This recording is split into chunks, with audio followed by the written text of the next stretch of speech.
जाने से पहले मेरे प्रियो, मैं आप लोगों से एक प्रश्न पूछना चाहती हूँ।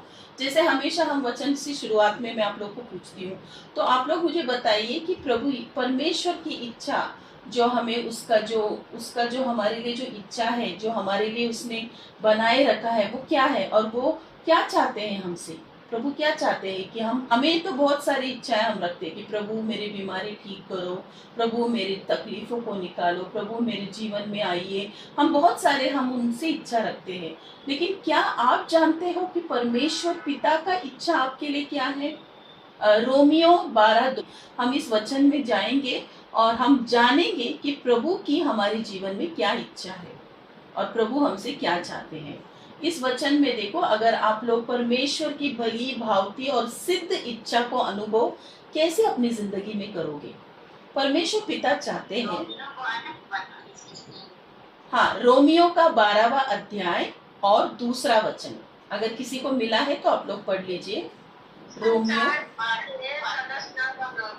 तुम्हारे मन के नए हो जाने से तुम्हारा चाल चलन भी बदलता जाए, जिससे तुम परमेश्वर की भली भांति और सिद्ध इच्छा अनुभव के मालूम करते रहो। हालेलुया, हालेलुया, धन्यवाद। इस वचन में क्या कहा गया कि आप लोगों को आपका बुद्धि का नया होना है। अब ये बुद्धि क्यों कहा गया है। यीशु मसीह परमेश्वर पिता का कहते हैं कि परमेश्वर की जो भली भावती और सिद्ध इच्छा जो हर एक प्रभु के बच्चों के लिए है, वो हमारे जीवन में अनुभव कैसे हम करेंगे, कैसे हम उसकी इच्छा, मतलब वो चाहता है कि हम बीमार से मुक्त हो जाए, ये उसका इच्छा है हमारे लिए।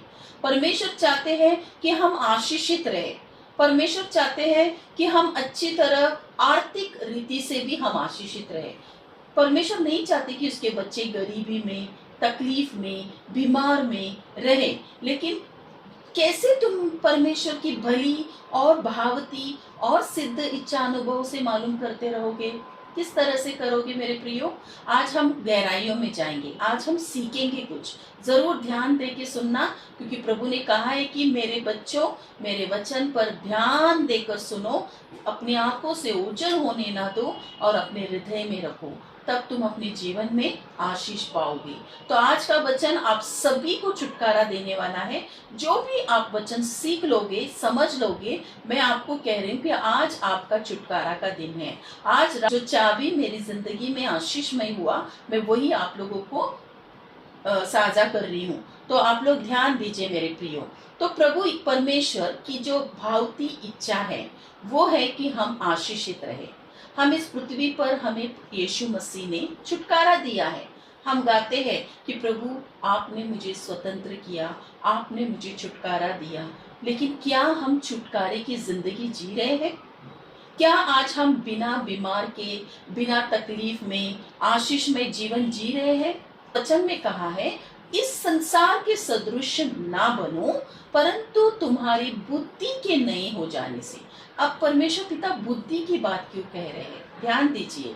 आपकी लड़ाई जो इस पृथ्वी पर है, आपकी लड़ाई शैतान कहाँ करता है।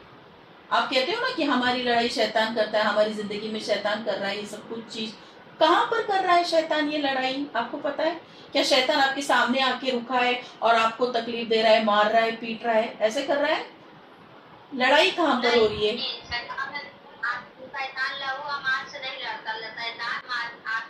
यस यस सिस्टर, तो आत्मा से कैसे लड़ता है वो। आपकी बुद्धि से बात करता है, आपकी बुद्धि में आके बात करता है, यानी आपको मन में बात करता है, हृदय नहीं, मन, आपके दिमाग में वो आकर बात करेगा। क्या बात करेगा वो, आपको आपकी परिस्थिति बताएगा। आपको बताएगा कि देखो ये जिंदगी में तुम्हें परेशानी है, तुम्हें ये हो चुका है, अब तो तुम जीवित नहीं रहोगी। देखो अभी तुम्हें ये गरीबी आ गई है, देखो तुम्हारे पास बैंक बैलेंस भी नहीं है, देखो तुम्हारा काम चला गया है, देखो तुम्हारे बच्चे बुरे रास्ते पे जा रहे हैं, देखो तुम्हारा पति दारू पी रहा है। ये सारी बातें शैतान कहाँ बात कर रहा है, आपके बुद्धि में, आपके दिमाग में। तो ये बुद्धि का नया करने परमेश्वर चाहते हैं। परमेश्वर कह रहे हैं कि तुम्हारा बुद्धि का नया होना, तो आपको परमेश्वर का सिद्ध जो भावती इच्छा है वो अनुभव तुम करोगे। आपकी जिंदगी में आप सभी को अनुभव करना है ना। आप प्रभु यीशु के पास आए हो, आपको एक अच्छा अनुभव मिलना चाहिए। जैसे मैंने अपनी जिंदगी में अनुभव लिया मेरे प्रियो, मैंने देखा है, उसे चखा है, और मैंने देखा है कि परमेश्वर कितना अच्छा प्यारा परमेश्वर है। जब आप बुद्धि नया करोगे, आपका सोच में ही सब कुछ है। जैसे आप सोचते हो वही आपके जीवन में आपका भावनाएं उत्पन्न होती है। आप वही दिमाग में रहता है, वही आप टेंशन लेते हो जो आपके सोच में, आप बार बार उसी को सोचते हो या नहीं। अभी मैं आपको एक उदाहरण बताती हूँ। कोरोना जो बीमारी आ गया था, वो जब भी लोगों पर जब बताया गया, तभी आपको सभी को डर आ गया ना। लेकिन वो जो बीमारी था कोरोना, वो आपके गांव में भी आया था, या तो मुंबई में था, आपके वहां भी था, सभी के वहां पर आया था पटना भी आ गया था। हाँ, सभी में आया था ना। तो वो तो अलग अलग जगह, हाँ, तो वो आपको कैसे आपको डर पैदा किया, जब आपने वो सुना, जब आपने वो न्यूज चैनल में लोगों का फैला गया और आपने वो सुना वो बात, तो आपको वो सोचने लग गए, और वो सोच आपको भावना यानी कि डर पैदा कर दिया।